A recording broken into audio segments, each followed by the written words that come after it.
Assalamualaikum warahmatullahi wabarakatuh. Segala puji bagi Allah Subhanahu wa Ta'ala, kita bisa kembali bersama di channel ini. Sholawat dan salam senantiasa tercurahkan kepada junjungan kita, Nabi besar Muhammad Shallallahu Alaihi Wasallam. Harapan dan doa saya, sahabatku semua yang menonton video ini senantiasa diberikan kesehatan, panjang umur, dilapangkan rezekinya, dimudahkan dalam setiap urusan, dan diampuni semua dosa-dosanya. Sahabat beriman yang dirahmati Allah, pada kesempatan kali ini, kita akan membahas topik yang sangat menarik dan bermanfaat. Terdapat beragam petunjuk dan tanda-tanda yang menandakan datangnya rezeki besar dari Allah Subhanahu wa Ta'ala.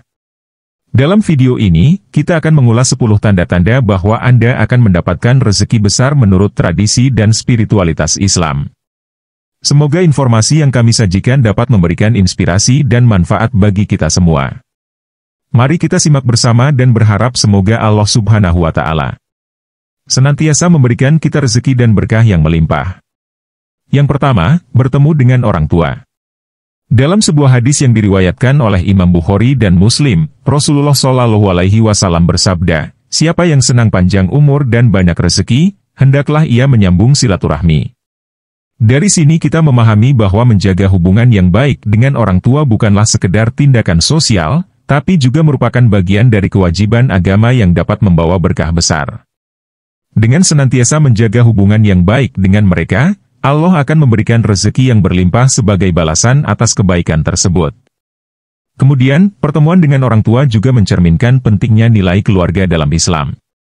Keluarga adalah pondasi yang kuat dalam membangun masyarakat yang berkeadilan dan berkasih sayang.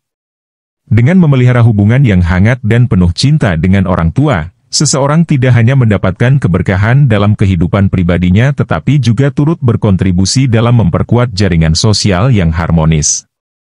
Oleh karena itu, setiap pertemuan dengan orang tua bukan hanya momen yang berharga secara emosional tetapi juga merupakan investasi spiritual yang akan menghasilkan berkah dan rezeki dari Allah Subhanahu wa Ta'ala. Yang kedua, mimpi memangku rembulan.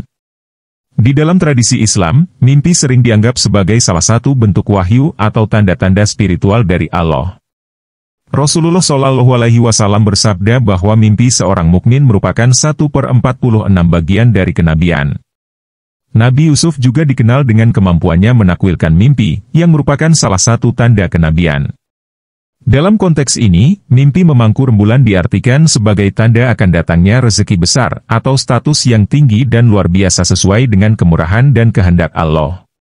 Oleh karena itu, memperhatikan dan merenungkan mimpi-mimpi yang memiliki makna positif seperti memangku rembulan dapat menjadi salah satu bentuk ikhtiar spiritual dalam mencari petunjuk rezeki besar dari Allah. Yang ketiga, kehadiran burung merpati.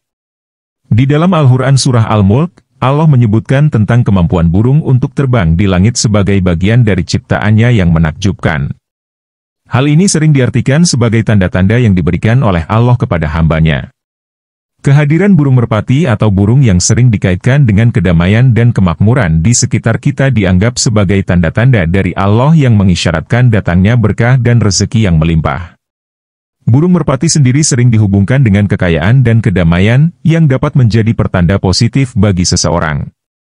Oleh karena itu, pemahaman dan pengamatan terhadap tanda-tanda alam seperti kehadiran burung merpati ini dapat menjadi salah satu cara untuk memperoleh petunjuk rezeki besar yang akan diberikan oleh Allah. Yang keempat, masuknya burung walet ke dalam rumah. Pandangan dari para ulama ahli tafsir menyebutkan bahwa burung walet yang masuk ke dalam rumah dianggap sebagai salah satu tanda datangnya rezeki besar atau kesuksesan yang besar. Hal ini didasarkan pada tanda-tanda yang ditunjukkan oleh Allah melalui alam. Ketika burung walet masuk ke dalam rumah, hal ini dianggap sebagai salah satu tanda rezeki besar yang akan datang. Oleh karena itu, ulama menyarankan untuk memahami tanda-tanda alam seperti ini sebagai karunia Allah yang akan mendatangkan keberkahan dan rezeki yang berlimpah. Yang kelima, melihat pemandangan bintang atau matahari yang bersinar terang. Dalam Al-Quran Surat Yunus ayat 5, Allah Subhanahu wa Ta'ala menyebutkan bahwa matahari dan bulan adalah tanda-tanda kekuasaan Allah yang mengatur alam semesta. Dalam tradisi Islam, mimpi yang melibatkan pemandangan bintang atau matahari sering diartikan sebagai tanda-tanda rezeki besar atau materi yang akan diberikan oleh Allah. Pemandangan langit yang penuh dengan bintang yang bersinar atau sinar matahari yang menyinari dapat menjadi simbol dari kebesaran Allah dan karunia-Nya yang akan datang.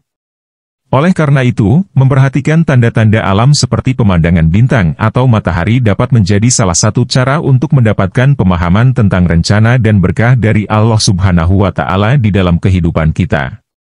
Yang keenam, mimpi menggendong bayi. Dalam beberapa interpretasi mimpi dalam Islam, menggendong bayi seringkali diartikan sebagai menerima tanggung jawab baru yang akan membawa berkah dan keberuntungan. Dalam sebuah hadis dinyatakan bahwa mimpi adalah salah satu bentuk wahyu yang dapat mengandung pesan penting dari Allah. Mimpi menggendong bayi dianggap sebagai salah satu tanda akan datangnya rezeki besar dan keberuntungan yang besar dari Allah. Yang ketujuh, kedutan di tangan kiri. Meskipun tidak ada dalil langsung dari Al-Quran ataupun hadis yang secara spesifik membahas kedutan di tangan kiri, keyakinan dan tafsiran ini tetap melekat dalam beberapa komunitas Islam. Dengan demikian, seseorang yang mengalami kedutan di tangan kiri mungkin akan mencari makna atau petunjuk dari fenomena tersebut dalam konteks spiritual dan kepercayaan Islam. Kedutan di tangan kiri sering diartikan sebagai tanda akan datangnya rezeki atau keberuntungan yang besar. Yang kedelapan, mimpi menggotong mayat. Pandangan dari para ulama ahli tafsir mimpi menyebutkan bahwa mimpi menggotong mayat seringkali diartikan sebagai tanda akan datangnya beban atau tanggung jawab besar yang akan membawa berkah dan rezeki besar. Dalam konteks tertentu, mimpi seperti ini juga dapat diartikan sebagai pesan dari Allah tentang datangnya rezeki atau keberkahan besar yang akan diberikan kepada kita. Yang kesembilan, kedutan di mata kiri. Menurut kepercayaan populer yang banyak dianut di beberapa komunitas Muslim, kedutan di mata kiri dianggap sebagai tanda akan datangnya rezeki atau kabar baik. Meskipun keyakinan ini tidak didukung oleh dalil langsung dari Al-Quran atau hadis, banyak yang meyakini bahwa kedutan di mata kiri bisa menjadi simbol dari rezeki yang akan datang. Yang kesepuluh, mimpi mendapatkan ikan emas. Dalam tradisi Islam, ikan seringkali dianggap sebagai simbol rezeki, terutama jika ikan tersebut memiliki kualitas baik atau berukuran besar. Ikan emas seringkali dianggap sebagai salah satu jenis ikan yang memiliki nilai tinggi dan melambangkan keberuntungan serta kelimpahan rezeki. Oleh karena itu, ketika seseorang bermimpi mendapatkan ikan emas, hal ini sering diartikan sebagai pertanda datangnya rezeki yang melimpah dari Allah. Para ulama mengajarkan bahwa mimpi-mimpi yang melibatkan ikan, khususnya ikan emas, dapat dianggap sebagai isyarat positif dari Allah yang mengisyaratkan bahwa seseorang akan diberikan keuntungan dan kelimpahan rezeki. Mimpi mendapatkan ikan emas mengandung pesan untuk selalu bersyukur atas segala karunia yang diberikan oleh Allah kepada kita sebagai hamba-Nya. Sahabat beriman yang dirahmati Allah, demikianlah 10 tanda-tanda yang menunjukkan datangnya rezeki besar menurut tradisi dan spiritualitas Islam. Semoga apa yang kita bahas kali ini dapat memberikan inspirasi dan pengetahuan yang bermanfaat bagi kita semua. Ingatlah selalu untuk mendekatkan diri kepada Allah Subhanahu wa Ta'ala, menjaga hubungan baik dengan sesama, dan senantiasa bersyukur atas segala nikmat yang diberikan. Dengan demikian, insya Allah, kita akan senantiasa berada dalam lindungan dan keberkahan-Nya. Demikian yang dapat saya sampaikan, semoga bermanfaat. Saya mohon maaf jika ada salah kata, yang benar datangnya dari Allah, hilaf dan keliru datangnya dari saya sebagai manusia biasa. Wassalamualaikum warahmatullahi wabarakatuh.